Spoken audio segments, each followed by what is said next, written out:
कुरम में क़याम अमन के लिए मुआहदा तय पा गया। दोनों फरीक़ैन की तरफ से 45 अफराद ने दस्तखत कर दिए। बंकर्स गिराने और भारी असलहा हवाले करने पर इत्तेफाक।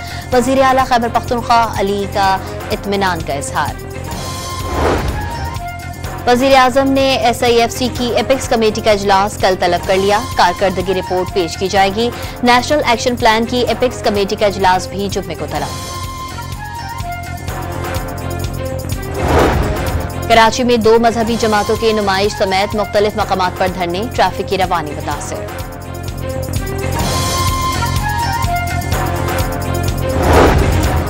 और बलूचिस्तान के मगरबी और शुमाली इजला में कल हल्की बारिश और बर्फबारी का इम्कान। सिलसिला 5 जनवरी तक जारी रहने की तवक्को।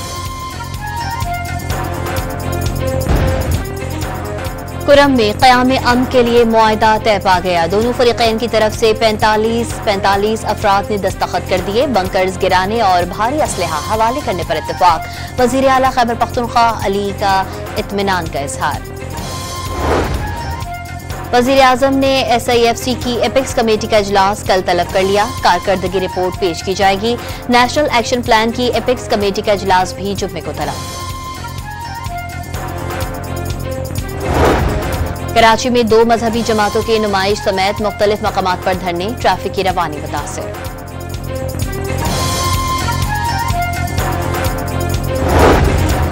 और बलूचिस्तान के मगरबी और शुमाली इजला में कल हल्की बारिश और बर्फबारी का इम्कान। सिलसिला 5 जनवरी तक जारी रहने की तवक्को।